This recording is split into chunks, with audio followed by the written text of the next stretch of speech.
स्थान प्रतिष्ठान करेंगे।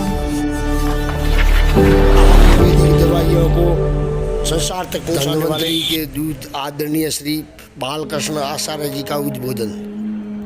पर्याय मृत पड़े आयुर्वेद को उच्च विश्व की उस ऊंचाइयों पर ले जाने वाले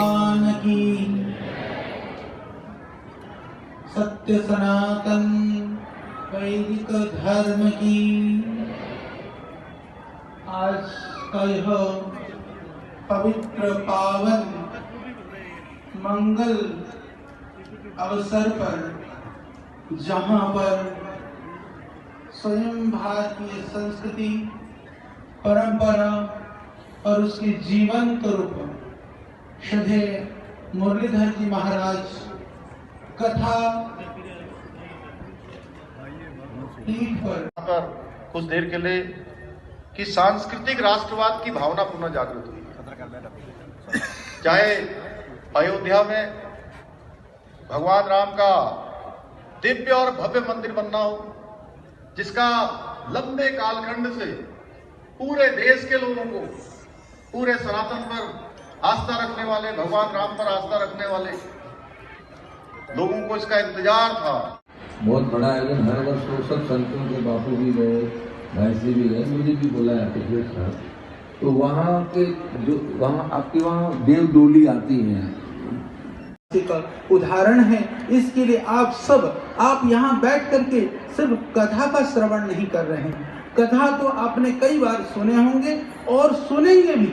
कथा सुनना भी बड़ी बात है, वो भी भगवान की कृपा होने से ही हमको सुनने का मौका मिलता है। तो जितने भी यहाँ पर आप सभी भाई बहन बैठे हैं, आप यहाँ पर बैठ करके इस समय पर इतिहास के साक्षी बनने का काम कर रहे हैं। क्योंकि भीनमाल में जब ये भव्य आयोजन मंदिर के पुनरुद्धार का कार्य हो रहा था, उस समय पर आप साक्षी थे। ये एक इतिहास का, एक हमारी संस्कृति परंपरा को पुनः जागृत कर करके स्थापित करने के काम में आप निमित्त बने हैं। इसके लिए भी आप बहुत सौभाग्यशाली हैं।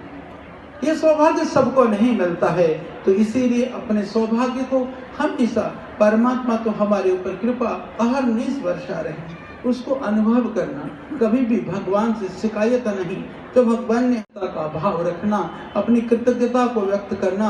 प्रभु मेरा सामर्थ्य तो कम था, तूने मुझे अपने सामर्थ्य से कहीं अधिक दिया है। तो विनम्रता बनी रहेगी। विनम्र बनने से आपको कहीं ठोकरें नहीं लगेंगी, क्योंकि विनम्रता से ही आप जो है अपने कल्याण के मार्ग को प्रशस्त कर सकते हैं। नदी में भी जब बाढ़ आते समय आप देखना बड़े बड़े वृक्ष उखड़ जाते हैं, परंतु घास के छोटे छोटे तिनके रह जाते हैं, क्योंकि वो झुक जाती है। जो झुक जाता है वो रह जाता है, जो अकड़ जाते हैं वो समाप्त हो जाते हैं।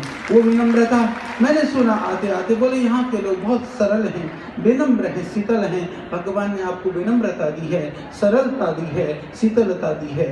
तो वो शीतलता और विनम्रता वह आपके कल्याण का साधन बने, इस परमार्थ की ओर बढ़ने का साधन बने, संसार और संस्कृति को उठाने का साधन बने। इसी भाव से भगवान से भी मेरी यही प्रार्थना है, भगवान नीलकंठ से, भगवान भोले से, क्योंकि हम नीलकंठ से, भूमि से नील छोड़ करके कहीं दूर हैं। पूज्य महाराज जी को भी हम उत्तराखंड में देखते रहते हैं। आप सबकी भी यहाँ पर जो मंदिर का जो स्वरूप है, जो दिव्यता है, जो भव्यता है, शायद आप में से बहुत सारे लोग दुनिया के बहुत सारे देवस्थानों में न जा पाए, साधन की वजह से, समय की वजह से। तो आपके स्थान पर, आपके गांव पर वह देवालय, वह शिवालय, भगवान नीलकंठ, इस भव्य वर्ष का समय कोई कम नहीं होता है लगा करके जिस अद्भुत एक स्थान तो जागृत था, पर उसकी जागृति के दिव्य स्वरूप को पुनः एक स्वरूप देने का कार्य इस राव परिवार ने किया। निश्चित रूप से आप सबका, मेरी पूज्य माताओं का, बहनों का, मेरे बुजुर्गों का आशीर्वाद तो उन बेटों के प्रति ही है। पूरे देश और पूरी भारतीय सनातन संस्कृति के प्रति निष्ठा रखने वाले सभी लोगों की शुभकामनाएं और आशीष भी आप सबके ऊपर है। इसके लिए कोई निमित्त बनता है। हमारे पूज्य युवा संत अभयदास जी देखने में बिल्कुल युवा हैं, और जुनून है।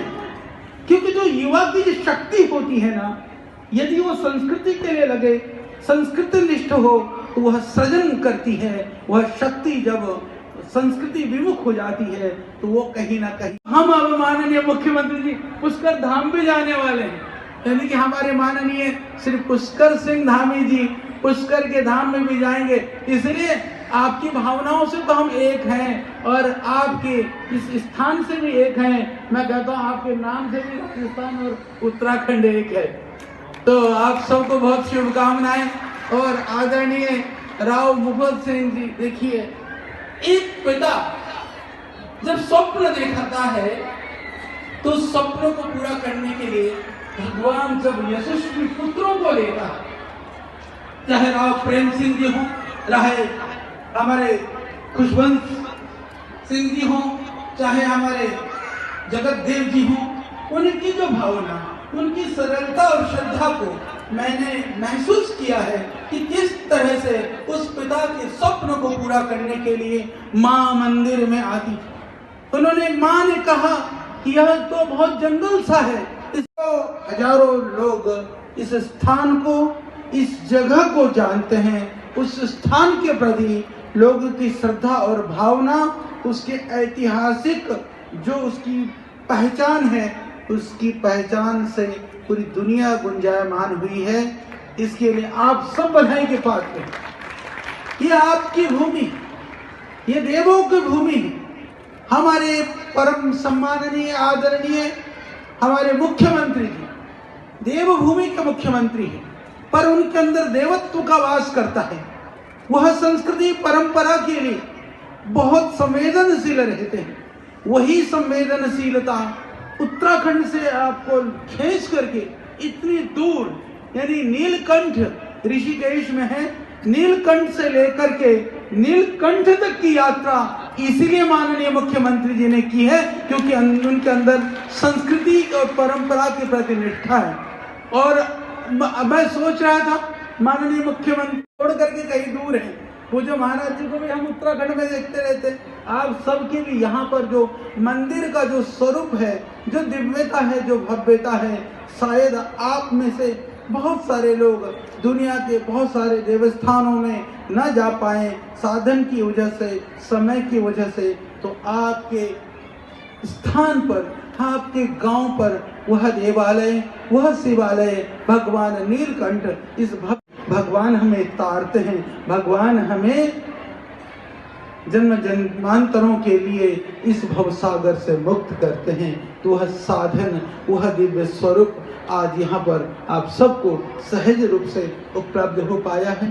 सभी लोग क्योंकि यह स्थान, इसका जो इतिहास है बहुत भव्य और दिव्य इतिहास है। जिस स्थान का वर्णन पुराणों में हो, जिस स्थान का वर्णन प्राचीन साहित्य में हो, जिस स्थान ने माघ जैसे कवि दिए हों, तो इससे भव्य और दिव्य कोई स्थान हो नहीं सकता।